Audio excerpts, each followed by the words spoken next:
Hallelujah.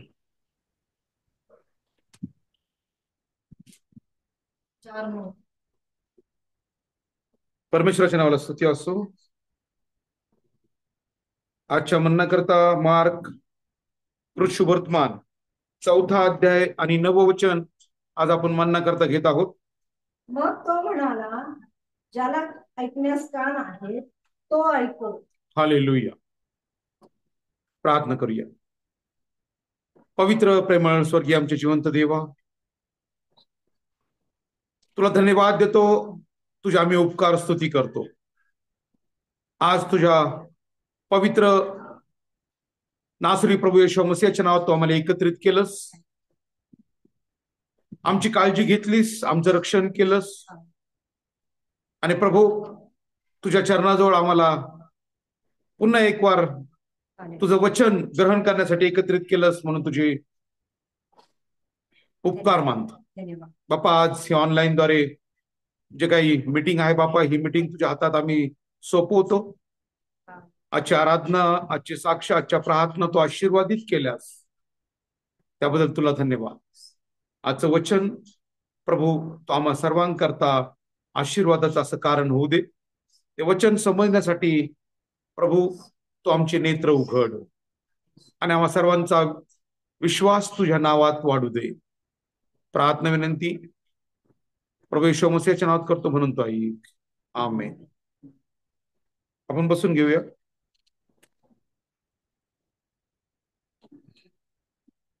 Mark शुभवर्तमान याचा 4 अध्याय, यामध्ये प्रभू लोकांना शिक्षण देत आहे असं दिसतं आपल्याला. आणि या ठिकाणी त्याने पेरणाऱ्याचा दाखला त्याचं वर्णन केलेलं आहे.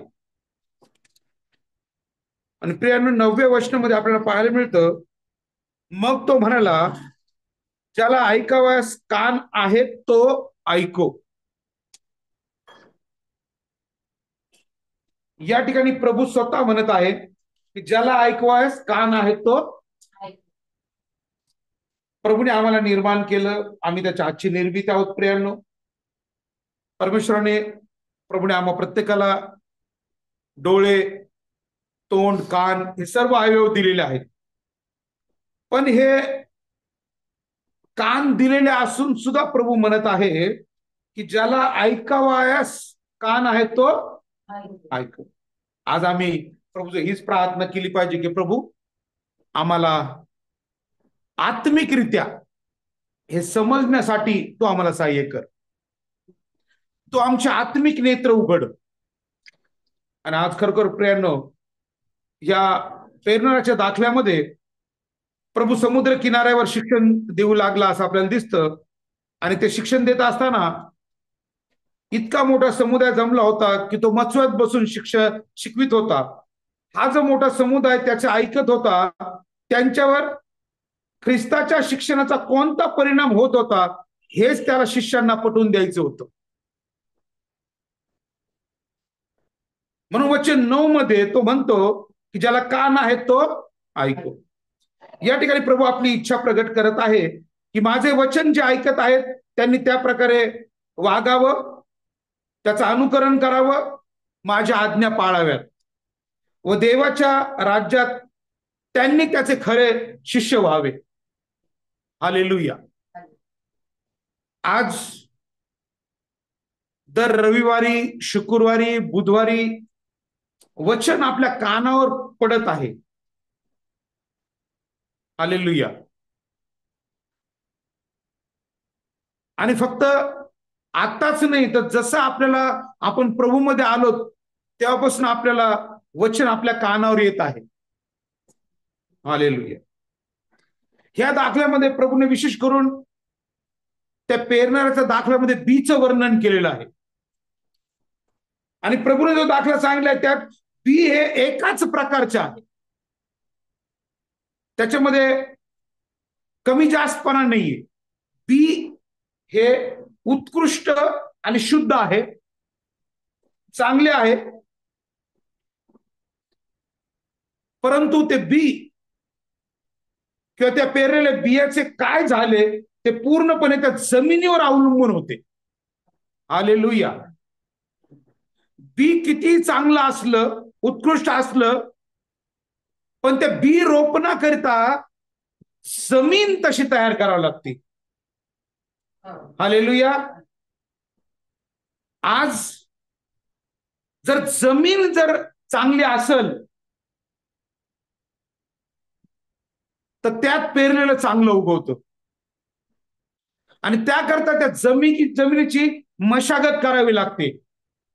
जे कुटुंब, जे परिवार शेतकरी परिवारातून असतील त्यांना ह्या गोष्टीचं खूप चांगल्या प्रकारे माहिती आहे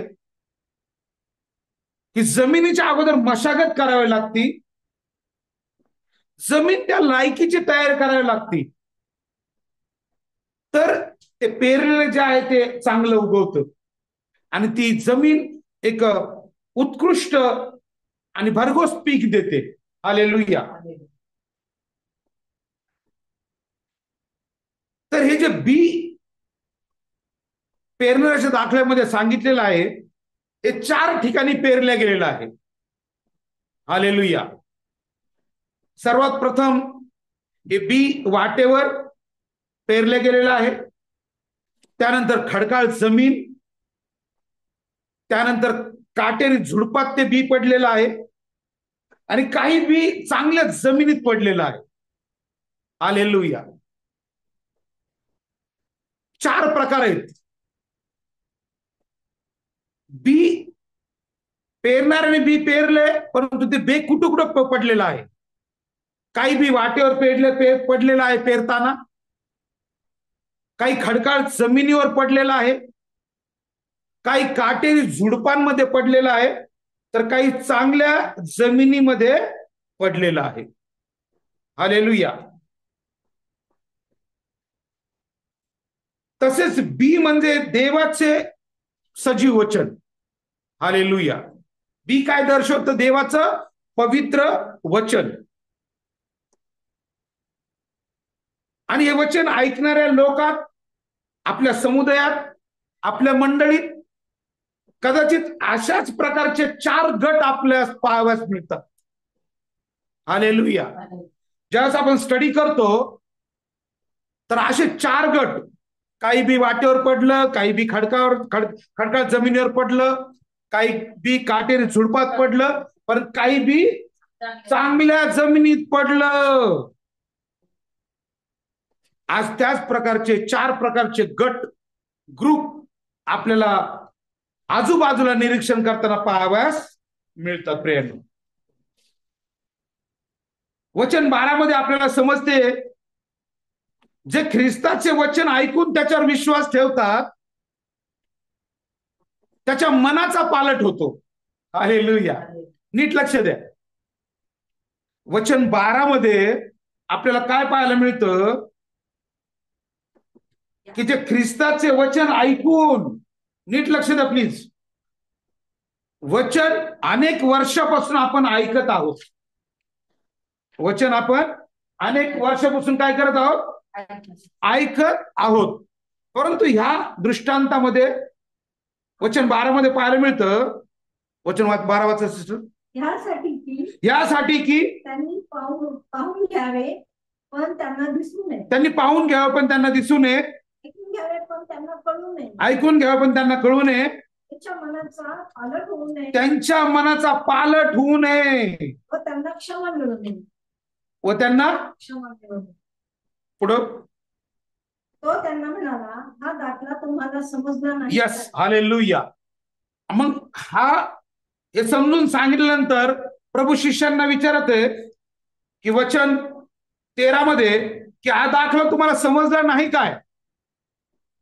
हालेलुया. आज प्रभू जो हीच नम्र प्रार्थना की प्रभू आज हा दाखला आम्हाला समजू दे. हालेलुया. अनेकदा आपण बायबल वाचन केलं असेल, अनेकदा चर्चमध्ये या विषयावर बोलणं झालं असेल, परंतु आज नम्रपणे आपण प्रभू जो एक विनंती करूया की आज हा दाखला आमच्याशी बोलू दे. आजचे वचन आमच्याशी बोलू दे. कारण वचन 12 मध्ये आपल्याला समजते, जे ख्रिस्ताचे वचन ऐकून त्यावर विश्वास ठेवतात त्यांच्या मनाचा पालट होतो व त्यांचे जीवन बदलले जाते. हालेलुया. वचन नुसतं ऐकून उपयोग नाही, तर त्या वचनावरती विश्वास ठेवणं, ते वचन स्वीकारणं. आम्ही ऐकतो खूप, पण त्या प्रमाणात आम्ही स्वीकारत नाही, आणि न स्वीकारल्यामुळं आमच्या मनाचा पालट होत नाही. तर आम्ही अशा प्रकारे प्रभूजवळ विनंती केली पाहिजे की प्रभू, तुझ्या वचनावरती विश्वास ठेवण्याकरता, ते स्वीकारण्याकरता तुझी कृपा आम्हाला पुरव. हालेलुया. का? की जर तुम्ही वचन ऐकलं, वचनावर विश्वास ठेवला, ते वचन स्वीकारलं, ते वचन अंगीकृत केलं, त्या वचनाचं आपल्या जीवनात लागूकरण केलं, तर 101% ते वचन तुमचं जीवन बदलतं. अनेक लोकांचं जीवनच बदललेलं नाही. जुना आदाम अजून ठासून भरलेला आहे. हालेलुया. पण प्रभूची आज इच्छा आहे की तुमचं जीवन बदललं गेलं पाहिजे, तुम्ही बदलले पाहिजे, तुम्ही नवी उत्पत्ती झाली पाहिजे. कारण योहान 3:3 मध्ये क्लिअर सांगितलेलं आहे की नव्याने जन्मल्याशिवाय स्वर्गाच्या राज्यात प्रवेश मिळणार नाही. हालेलुया. मग नवी उत्पत्ती, नवा जन्म कधी? ज्यावेळेस आम्ही वचन ऐकून तो स्वीकारणार, त्या वचनाप्रमाणे कृती करणार आणि प्रभूच्या आज्ञा पाळणार. कारण का? की ते वचन ज्यावेळेस तुम्ही स्वीकारता बहिणींनो, ते वचन तुमच्या मनाचा पालट करतं. वचन मनाचं काय करतं? पालट करतं. कारण सत्य वचन ज्यावेळेस आपण ऐकतो, तर ते वचन आपल्या अंतःकरणात चुटपुट लावतं. ते वचन, सत्य वचन काय करतं सिस्टर? चुटपुट लावतं. म्हणून त्या तुरुंगातल्या अधिकाऱ्याने विचारलं की आमचं तारण व्हावं म्हणून आम्ही काय केलं पाहिजे. त्याला चुटपुट लागली. आज आम्ही वचन कोणतं जर ऐकलं ना, तर त्या वचनाची आम्हाला चुटपुट लागली पाहिजे. आणि ज्यावेळेस चुटपुट लागते ना, प्रभू कार्य करतो. हालेलुया. प्रभू कार्य करतो प्रियांनो, आणि वचन मनाचा पालट करते, वचन जीवन बदलते. आज वर्षानुवर्ष, पिढ्याने पिढ्या ख्रिस्ती लोक म्हणून घेणारे, त्यांचं जीवन अजूनही ते जुनाट जीवन आहे, रूढी परंपरेने भरलेले. ते बदलायला तयार नाहीत. ते बदलायला नासरी प्रभू येशू मसीहा जेव्हा भूतलावर होते, त्यांनी जी सत्य आणि खरी सुवार्ता सांगितली, त्यावेळेस शास्त्री आणि पुरुषांनी आपल्या कानावर हात ठेवले. त्यांनी ते ऐकलं, कारण त्यांना बदलायचंच नव्हतं. त्यांना बदलायचंच नव्हतं. परंतु धन्य त्या परमेश्वराचे नाव, प्रभूने आज आपली भेट घेतली आणि आज प्रभूचं वचन आपल्या कानावर पडत आहे. तर आपण आपलं मन, अंतःकरण हे वचनासाठी ओपन करावं, आपले कान वचनासाठी मोकळे करावे. तर या ठिकाणी 4 ठिकाणी पडलेलं जे बी आहे, पहिलं आपण सांगितलं तुम्हाला, वाटेवर पडलेलं बी. देवाचे पवित्र शुद्ध वचन हे बी प्रमाणे दर्शवते, परंतु लोकांचे मन व हृदय हे वाटेप्रमाणे कठोर असल्यामुळे ते केवळ ऐकून घेतात, आणि त्या कठोरतेमुळं, त्यांच्या जडपणामुळं वचन त्यांच्यात कार्य करत नाही. त्यांच्या कठोरतेमुळं. हालेलुया. ते त्या सत्याचा स्वीकार करत नाहीत. आणि बायबल तर सांगतं की सत्य तुम्हाला समजेल, सत्य तुम्हाला बंधनमुक्त करेल. परंतु ते सत्य समजण्यासाठी आम्ही तयार झालो पाहिजे. ते सत्य आम्ही स्वीकारलं पाहिजे. ते सत्य आम्ही अंगीकारलं पाहिजे. बऱ्याच वेळेस ते सिगरेटचं पॅकेट्स असतं आणि त्याच्यावर वॉर्निंग लिहिलेली असती स्मोकिंग इज काय म्हणतात त्याला, डेंजरस टू हेल्थ. परंतु ती वॉर्निंग लिहिलेली असून सुद्धा लोक सिगरेट ओढतात. अनेक अशा गोष्टी आहेत जे नको करायला पाहिजे ते खूप लवकर स्वीकारतात. कॅन्सरचं प्रमाण भारतामध्ये इतक्या मोठ्या प्रमाणात वाढलेलं आहे, त्यावर लिहिलेलं आहे हे नका करू. पण ज्यावेळेस डॉक्टर सांगतात की आता दादा तुम्ही खूप पुढे आलात आता या स्टेजला, आणि त्यावेळेस मग माणूस दुःखी होतो, पश्चाताप करतो, पस्ताव होतो त्याला, मी वेळेवर ऐकलं असतं तर बरं झालं असतं. आज ती अवस्था आहे ख्रिस्ती लोकांची. प्रभू आज सांगत आहे की ज्याला कान आहे तो हालेलुया. आणि जर आज आम्ही सत्यासाठी कानच जर बंद केले, हृदय जर कठोर केले, ते वचन कार्य करेल का सिस्टर? जर आज जर वचन कार्य करायचं असेल तर आम्ही आमचं अंतःकरण उघडलं पाहिजे. आमच्यातली कठोरता प्रभूला प्रार्थना करून ती काढून टाकली पाहिजे. परंतु लोक काय करतात, त्या सत्याचा स्वीकार करत नाहीत आणि ते वचन जे बी जे वाटेवर पडलेले, त्याप्रमाणे काही लोकांच्या कानावर ते वचन पडतं, परंतु त्यांनी ते न अंगीकारल्यामुळं, न स्वीकारल्यामुळं सैतान ते हिरावून घेतो. सैतान ते काय करतो?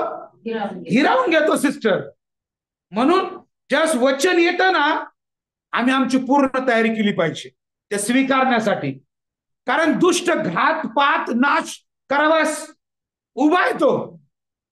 म्हणून आम्ही सगळ्यात प्रथम वचन ज्यावेळेस आमच्याकडे येतं ते आम्ही स्वीकारणं गरजेचं आहे. जर ते स्वीकारलं तर आम्ही आशीर्वादित लोक. आणि जर नुसतं आम्ही ऐकलं तर जसं या दाखल्यामध्ये सांगितलंय का काही बी वाटेवर पडलं आणि ते पाखरांनी खाऊन टाकलं, मग त्या बीचा काय उपयोग झाला का?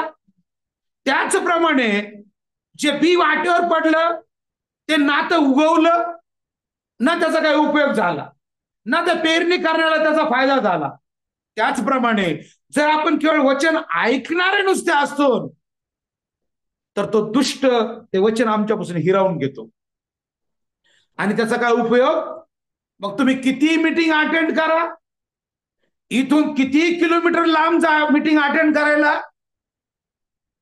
पण जर तुमची स्थिती त्या वाटेवर पडलेल्या बी प्रमाणे जर झाली तर त्याचा काय उपयोग होणार नाही. दुसरं बी या ठिकाणी आपल्याला दाखल्यात दाखवलेलं आहे, खडकाळ जमिनीवर पडलेलं. आता जस्ट खडकाळ जमिनीवरती बी पडलेलं आहे, त्या खडकाला काही माती लागलेली असते प्रियांनो. आणि ज्यावेळेस ती माती लागलेली असती ते बी काय करतं, त्या खडकावर पडतं आणि त्याच्यावर पाण्याचं सिंचन झाल्यानंतर ते अंकुरित होतं. काय होतं ते? परंतु खाली काय आहे? खडक आहे. हालेलुया. बी पडलंय, सिंचन झालंय, परंतु खाली खडक आहे, टफनेस. मग ते खाली खडक असल्यामुळं जे अंकुरित झालेलं बी आहे ते मुळावल्या जात नाही, ते मुळावल्या जात नाही. आणि शेवटी ते ऊन त्याच्यावर पडल्यानंतर ते करपल्या जात. त्याचप्रमाणे आपल्या स्वभाव, आपली आध्यात्मिक स्थिती जर त्या खडकाप्रमाणे जर असेल आणि थोडंफार वचन ऐकलं, असे लोक खूप उत्सुकतेने वचन ऐकतात आणि ते स्वीकारतात, पण ते तेवढ्या पुरते. काय तेवढ्या पुरते? हो ब्रदर, खूप सुंदर मेसेज दिला तुम्ही. काय ब्रदरनी, पीटर ब्रदरनी काय सुंदर मेसेज दिला, काय सुंदर आज पास्टर मोजेस पास्टरने मेसेज दिला, प्रवीण पास्टरने दिला, प्रमोद पास्टरने मेसेज दिला, वैरागर ब्रदरने किती सुंदर मेसेज दिला. अहो ठीक आहे, मेसेज दिलाय, वचन आलंय, पण का आमची अवस्था त्या वाटेप्रमाणे आहे का? आमची अवस्था त्या खडकाप्रमाणे आहे का? आणि ज्यावेळेस आमची अवस्था, आध्यात्मिक स्थिती त्या खडकाप्रमाणे असेल म्हणजे काय होईल? कुठं कुठं ती खडकाला माती लागलेली असती मग ते खूप आनंदाने ते वचन ऐकतात बरं का. परंतु थोडेफार संकट आले, काय आले, थोडेफार आजार आले, विकार आले, मान अपमान आला, मन खिन्न झालं, आपल्या मनाच्या विरुद्ध घडलं, मग सगळं आम्ही विसरून जातो. काय करतो आम्ही? का? कारण ते वचन जसं अंकुरित झालं होतं, परंतु त्याला मूळ नाही सापडलं. काय नाही सापडलं त्याला? मूळ नाही सापडलं. मूळ सापडायला जमीन लागती, पण खाली तर खडक होता. आज असे अनेक लोक आहेत जे आनंदाने वचन ग्रहण करतात, ऐकतात, उत्साहात, आज के बाद कभी नहीं, आज के बाद कभी नहीं, सॉरी, या सवयी मी सोडून देतो. परंतु अशा लोकांची स्थिती कशी असती? त्या खडकाप्रमाणे. बी पडलंय, सिंचन झालंय, बी अंकुरित झालंय, पण खाली मूळ नाही ना. आणि जेव्हा मूळ नसतं तर बी नष्ट होतं. त्यामुळं आमच्यामध्ये ते बी काय करण्यासाठी? मुळावण्यासाठी. मुळावणं हा शब्द खूप महत्वाचा बरं का. आपण काय रोप लावतो, आपण काय म्हणतो, नाही नाही ते मुळावले. काय केलं? मुळावलंय ते. आणि मुळावलंय तर नक्की वाढणार. हालेलुया. मुळावलंय तर नक्की. मग आज जे वचन आम्ही ऐकतो ते आमच्या हृदयात मुळावलं जातंय का, याचा कधी आम्ही विचार करतो का? आणि जर खडकाळ जमिनीवर पडलेले बी ते मुळावत नाही प्रियानो, त्याच्यावर वातावरणाचा परिणाम झाला, दुष्परिणाम, उन्हाचा परिणाम झाल्यानंतर ते काय होतं? करपल्या जातं. त्याचप्रमाणे आमची स्थिती जर त्या खडकाळ जमिनीप्रमाणे असेल तर आम्ही वचन ऐकून तेवढं पुरतं तेवढं, लेन समय में बहुत अच्छा, खूप सुंदर, पण बाकी सगळं मीटिंग पर्यंत खूप हात वर करून टाळ्या वाजवून बापरे बापरे खूप आनंद आहे. मीटिंग संपली, संडे गेला, फ्रायडे गेला, वेनसडे गेला, 2 तास मीटिंग, त्यानंतर जैसे ते. कारण का? ते मुळावत नाही ना. आज प्रभूची इच्छा आहे, वचन हे तुमच्या अंतःकरणात मुळावले गेलं पाहिजे. आणि का अंतःकरणात मुळावले गेलं पाहिजे? तर वचनच तुम्हाला बदलतं. वचनच तुम्हाला बदलतं. वचनच तुमचा पालट करतं. आणि वचनच तुम्हाला नवी उत्पत्ती तयार करतं. हालेलुया. वचन नवी उत्पत्ती तुम्हाला बनवतं प्रियांनो. वचनाला काम करू द्या, वचनाला कार्य करू द्या. हालेलुया.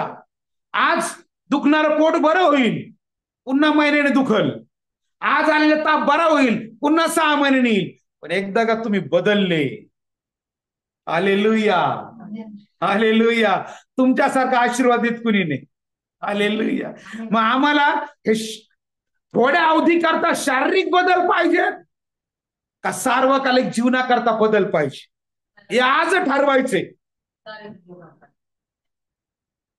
तो आम्हाला सार्वकालिक जीवन द्यायला तयार आहे. हालेलुया. तुमचा एच बी 14% जरी असला म्हणजे तुम्ही सुदृढ आहेत, पण तुमचा आध्यात्मिक एच बी जर लो लेवलला असेल त्याचा काय उपयोग होणार? शारीरिक एच बी कमी झाला तरी चालन, आध्यात्मिक एच बी वाढला पाहिजे. हालेलुया. आज आमचा आध्यात्मिक एच बी किती आहे? आज ते वचन आम्ही मुळावले दिलंय का आमच्या हृदयात, आमच्या अंतःकरणात, आमच्या कुटुंबात, आमच्या मंडळात, आमच्या समाजात? कसं खडकावरच पेरणी चालली आहे, थोडीफार माती. ठीक आहे, तुफान आलं, वारा आला, वादळ आलं, संकट आले, काय आले, ऊन कडक पडलं. आज तर आमच्या इकडे 40 डिग्री होतं, करपले जाईन ते. पण एकदा का मुळावलं, काही होऊ द्या, त्याला काय होणार नाही. ऐसा खुद को बनाव. हालेलुया. धन्यवाद प्रभू. तर सगळ्यात पहिलं आपण वाटेवर पडलेले बी पाहिलं, ते पाखरं खाऊन टाकतात. ठीक आहे, काही लोकांचं जीवन त्याप्रमाणे असतं, कारण ते वचन ऐकतात पण स्वीकारत नाही, सैतान ते हिरावून घेतो. दुसरं आपण पाहिलं, खडकावर पडले, जमिनीवर पडलेले बी, त्याला मूळ नसल्यामुळे ते मुळवल्या जात नाही आणि ते नाश पावतो. हालेलुया. तिसरं आपण पाहतो या दाखल्यामध्ये, काटेरी झुडपात पडलेलं बी. आज अनेकांची परिस्थिती ह्याच प्रकारची, अनेकांची मंडळांची परिस्थिती ह्याच प्रकारची, वैयक्तिक परिस्थिती ह्याच प्रकारची, आणि कौटुंबिक परिस्थिती. पेरणाऱ्याने बी पेरलंय, परंतु ते काटेरी झाडात पडले सिस्टर.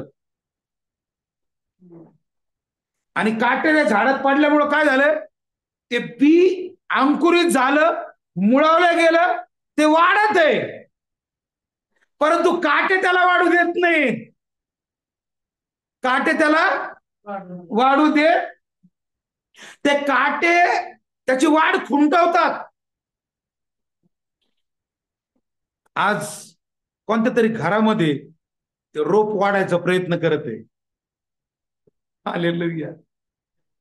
पण जे काटे आहेत ना, ते त्याला वाढू देत नाहीत.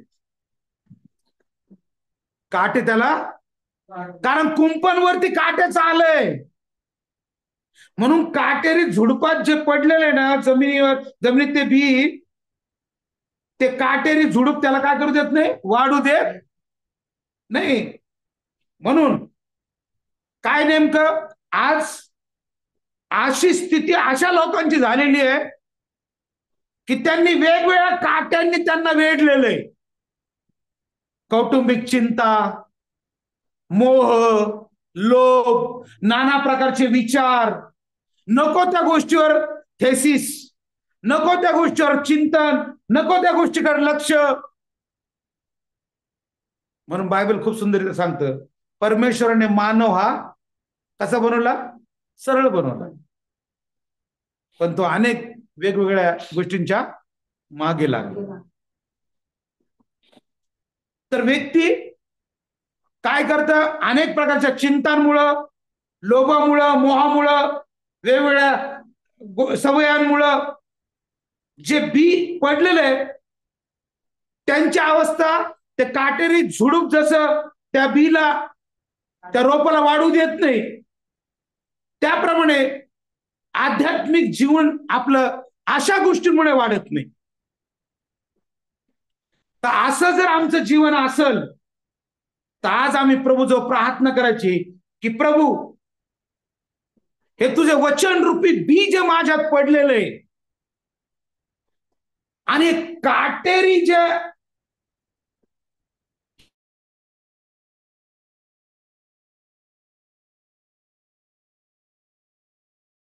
त्याची वाढ खुंटू देऊ नको, तर हे तू काढून टाक, की जेणेकरून ते वचन वाढेल. हालेलुया. ते वचन काय होईल, वाढेल. आज बऱ्याच कुटुंबात काय होतं माहितीये का, एखादा मुलगा खूप प्रार्थनेत असतो, खूप याच्यात असतो, पण दुसरा एक जण काय म्हणतो, अरे काय सारखी सारखी तू प्रार्थना करत बसतो, काय नुसतं बायबल घेऊन बसत आहे. तो एक प्रकारचं ते काटेरी झुडूप आहे सिस्टर. काय कधी कधी नवरा खूप प्रार्थनेत असतो, ती बायको काय म्हणते, दुसरा काम धंदाच नाही तुम्हाला. तर अशा प्रकारचे काटेरी झुडप आज आपल्याला पाहायला मिळतात. आणि अशा काटेरी झुडपामध्ये जीवन जगत असताना जे बी पडलेले ते वाढत नाही.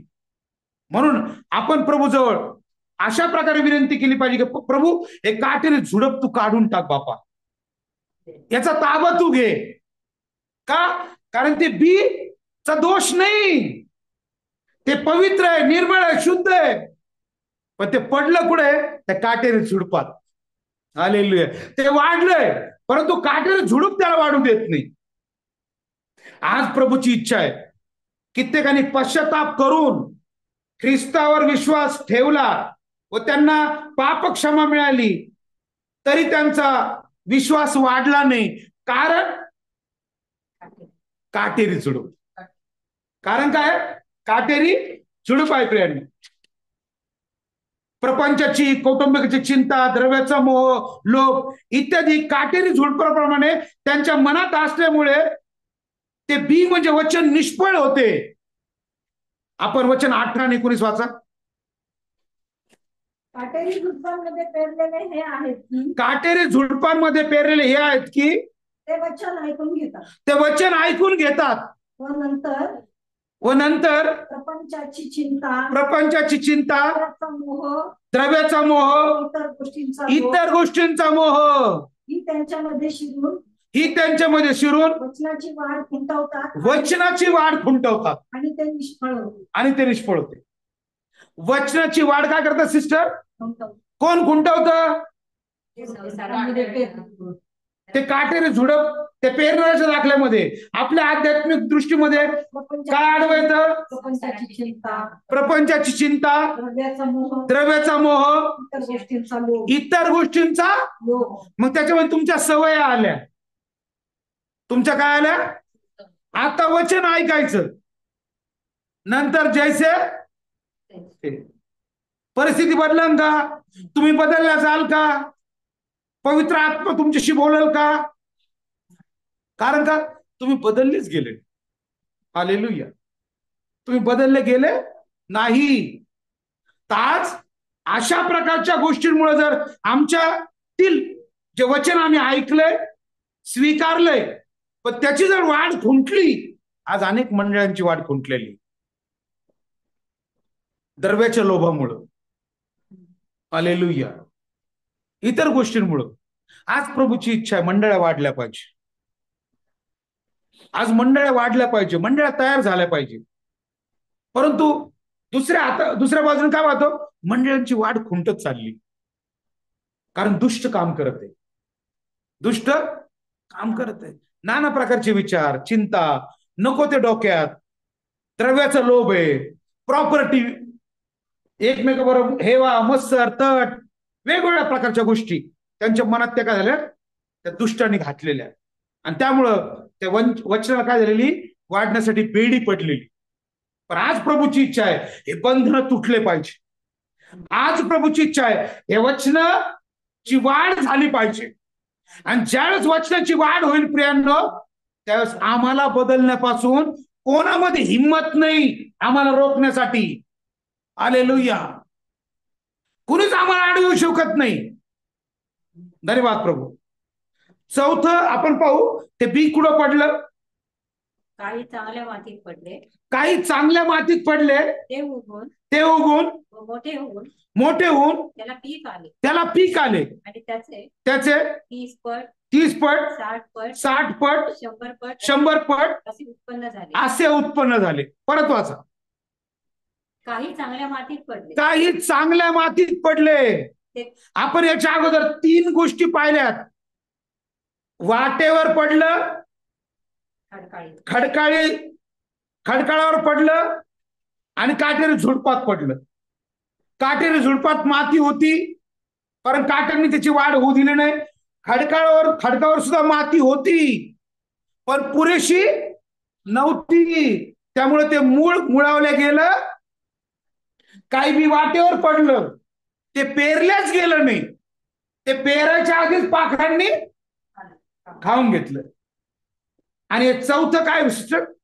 काही चांगल्या मातीत पडले, ते उगून मोठे होऊन सगळ्यात पहिलं काही बी चांगल्या मातीत पडलं. आज या एंड टाइम मिनिस्ट्री ही एक चांगली भूमी देवाने दिली. ही एक चांगली माती आहे. हे बी पडत आहे. हालेलुया. हे बी काय होतंय? पडत आहे. पुढे काय आलंय? वाचा. ते चांगल्या मातीत पडलं, ते उगवलं. उगवलं पाहिजे हो. जोपर्यंत उगवत नाही तोपर्यंत ते निष्फळ आहे. म्हणून मी अगोदरच म्हणलं, आम्ही किती पिढ्यांचे ख्रिश्चन आहोत, किती दिवसापूर्वी आम्ही प्रभूचा स्वीकार केला आहे, पण आमचा बदल झालाय का? आमचा पालट झालाय का? जैसे थे आज वैसे ही है. 2024 में जैसे थे आज 2025 में भी वैसे ही है। फिर 31 दिसंबर 2025 में वैसे ही रहेंगे। फिर नया साल आएगा, फिर इरादा करेंगे अब बहुत हो गया, बदलना चाहिए।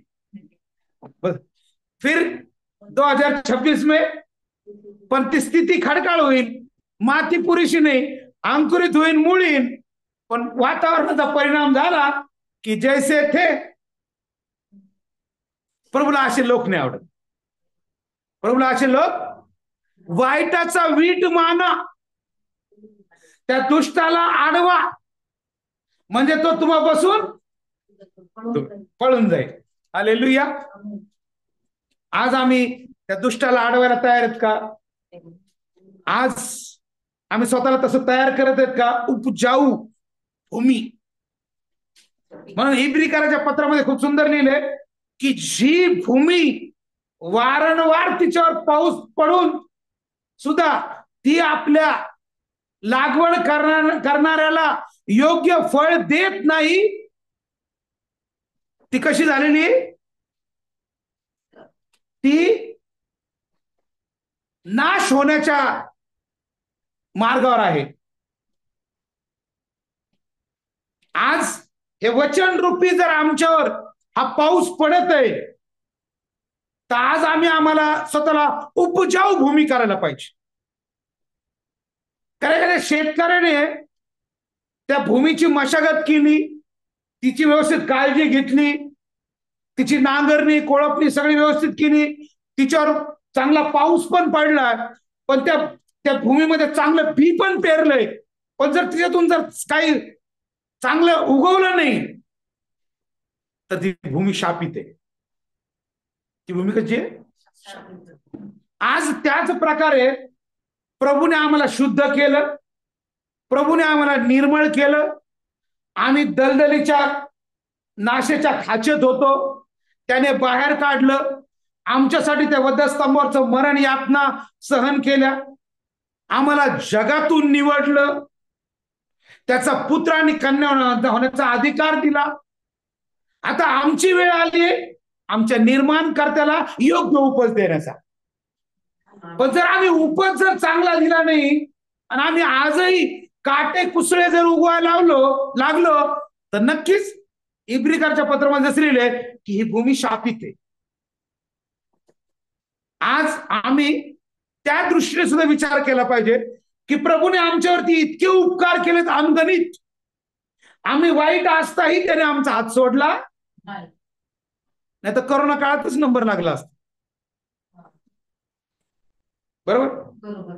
करोना काळात नंबर लागला असता, परंतु आज प्रभूने संधी दिली आम्हाला की मी तुझ्यावर प्रेम करत आहे, मी तुझा निर्माण करता, तुझा देव आहे, आणि माझी इच्छा आहे की आज तू बदलावा, माझी इच्छा आहे तुझ्यात बदल व्हावं।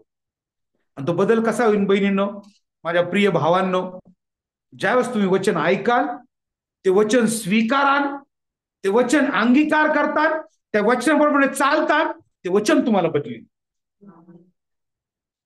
आमचं नेमकं उलट होतं। आम्ही काय करतो? वचन जास्त ऐकतो।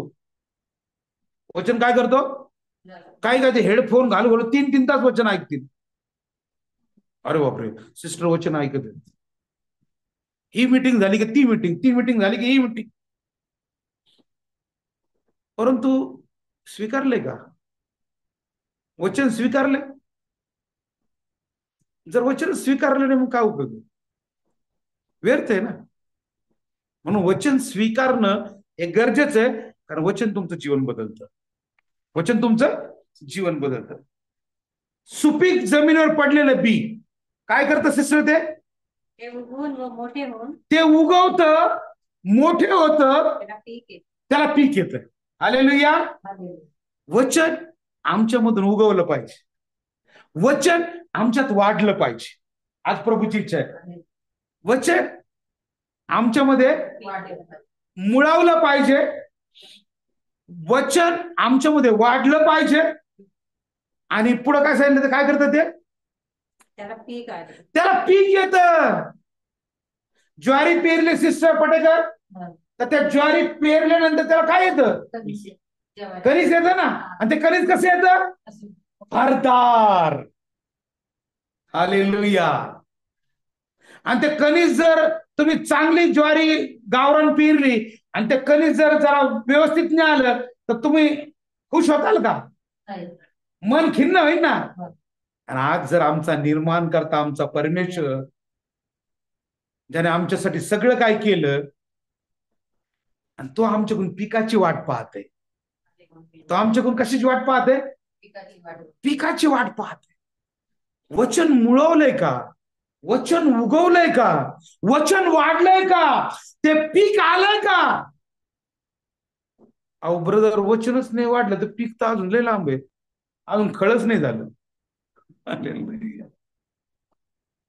अजून खळच नाही झालं. आणि तो ज्यावेळेस येईल हातात सूप घेऊन त्यावेळेस मग गहू कुठे जातील आणि भूस कुठे जाईल? हालेलुया. वचन तर बाय हार्ट आहे. हालेलुया. मग गहू बना. हालेलुया. त्यामुळं हे वचन काय सांगतं की ते बी चांगल्या भूमीत पडतं, ते उगून काय होतं? ते मोठं होतं, त्याला पीक येतं आणि त्याचे 30 पट, त्याचे 30 पट, 60 पट, 100 पट ते उत्पन्न झाले. असे उत्पन्न झाले. तो हिशोब घ्यायला येणार आहे बरं का. हालेलुया.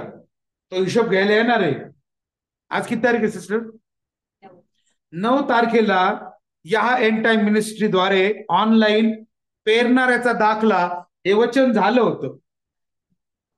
हे वचन आम्ही ऐकलं, ते वचन वाढलं, उगवलं, वाढलं, त्याला पीक आलं का? जर नाही आलं तर काय उपयोग होईल का? हालेलुया. तर आजपासून आमच्यामध्ये वचन मुळावलं गेलं पाहिजे. आम्ही ते वचन स्वीकारलं पाहिजे, ते अंगीकृत केलं पाहिजे, आणि एक दिवस पीक आलं पाहिजे. काय काय आलं पाहिजे? पीक आलं पाहिजे. परंतु ते पीक येण्यासाठी जसा शेतकरी त्या जमिनीची मशागत करतो बरं का, नांगरणी करतो, कोळपणी करतो. आता आम्हाला तर शेत नाही बरं का, पण पटेकर सिस्टर दादा कधी कधी बोलतात त्याप्रमाणे मी सांगतो. त्या जमिनीची मशागत करावी लागती. त्यातले गोटे, दगड हे काढून फेकावं लागतात. त्यातले झुडप, काटे सगळे तोडून अनावश्यक गोष्टी काय करावं लागतात? काढून टाकावं लागतात. ती शेत काय करावं लागतं?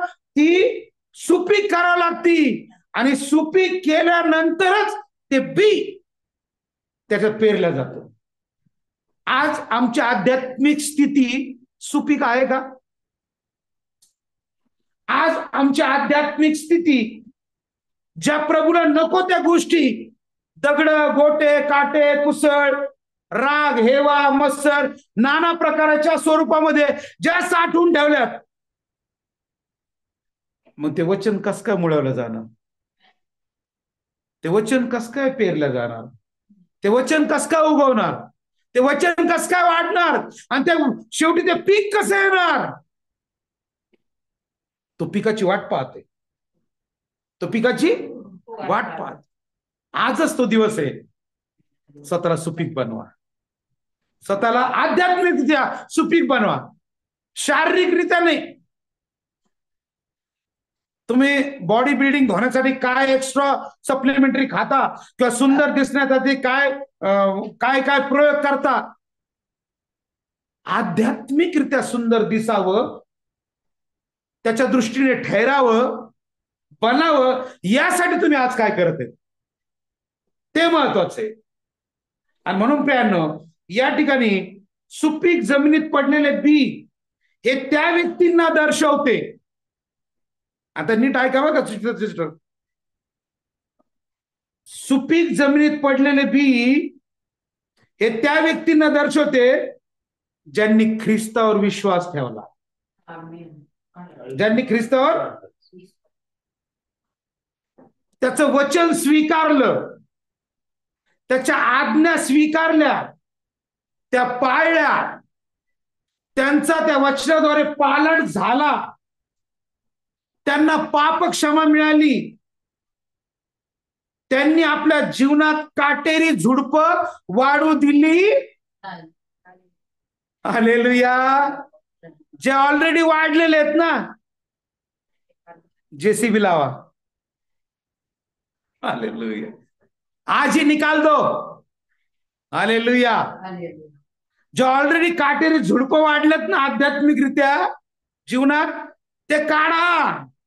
वाढू देऊ नका. ते जर अजून वाढले ना तर पिकच येणार नाही. काय येणार नाही? पिकच येणार नाही. ती पेरणी वाया जाईल. आणि आज प्रभूची इच्छा, पेरणी वाया जाऊ. हालेलुया. म्हणून त्यांनी आपल्या जीवनात काटेरी झुडपे वाढू दिली नाहीत व ते फळ देणारे झाले. व ते आज आम्ही फळ देणारे झालो आहोत का? हालेलुया. ऐकणाऱ्यांनो, प्रभूमध्ये तुम्हाला सर्वांना सलाम. आज आम्ही प्रभूला फळ देणारे झालो आहोत का? फळ कधी येतं सिस्टर? पीक कधी आलंय? सगळ्यात पहिलं चांगली माती.